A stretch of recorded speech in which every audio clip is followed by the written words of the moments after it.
My name is Kusha Chopra. I work in Dr. Salvia Jain's lab at Massachusetts General Hospital, affiliated with Harvard Medical School. I would love to talk about the other translational research that we currently house in the Jain lab.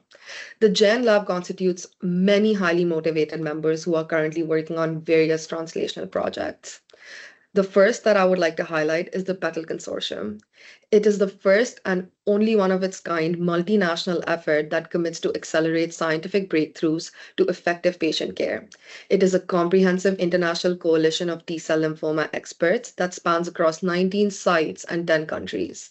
PETAL's mission is to integrate AI-informed digital interface as a tool to facilitate clinical decisions, refine and develop causal inference approaches to inform clinical trial design, personalized therapies, and estimate prognosis, which will broadly be applicable to all disease scenarios, and ultimately support a clinical trial network across the globe for expedited approval and access.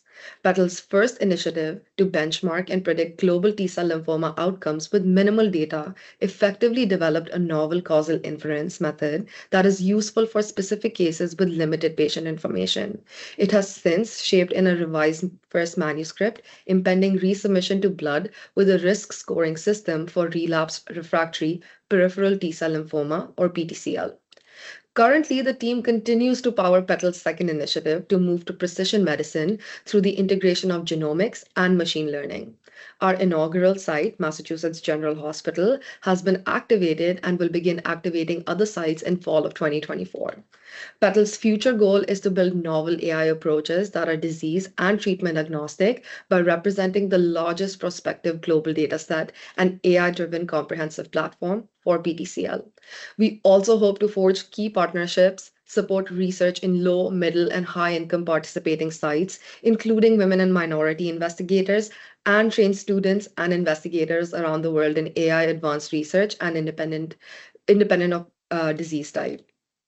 I would also like to mention 3 rapidly evolving translational studies that we had the opportunity to present at the T-cell lymphoma forum this past June. A global study of the PETAL Consortium is working on using integrated omics to dissect landscape in chemosensitive and refractory extranodal natural killer T-cell lymphoma, or ENKTCL. This project aims to define spatial signatures of tumor and tumor-infiltrating immune cells in ENKTCLs exhibiting chemosensitivity or resistance. The multi-omics approach, alongside the diverse data set, is well poised to develop reliable biomarkers of response and resistance to chemotherapy in ENKTCL and will lead to the development of rationally designed novel therapies globally.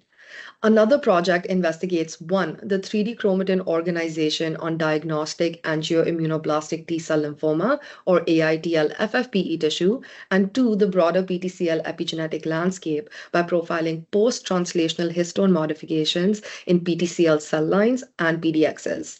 This research has uncovered significant changes in the chromatin organization and interactions in regions surrounding the MYC family genes, like neoloops associated with biological pathways essential for tumorigenesis and T-cell maintenance.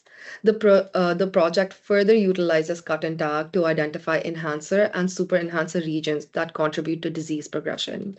And finally, we are also thrilled to report a novel minimal residual disease detection approach, which utilizes tracking of personalized and emerging lymphoma-specific somatic variants by whole exome sequencing and cap sequencing from diagnosis to post-autologous stem cell transplant or post-ASCT. CAP-seq helped define and track MRD in apheresis-derived T cells and cell-free DNA in patients with PTCL, and 6 of 8 MRD-positive patients relapsed post-ASCT. We have since established that cell-free DNA MRD tracking post-ASCT and in non-transplant eligible patients could facilitate early treatment initiation.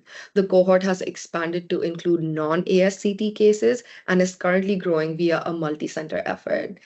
And with all of that, I would like to give a huge shout out to the members of the Jain Lab, as well as our collaborators who have tirelessly contributed to these projects and their successes. And we are very thankful for the opportunity to speak on their behalf and share their projects with you. Thank you so much.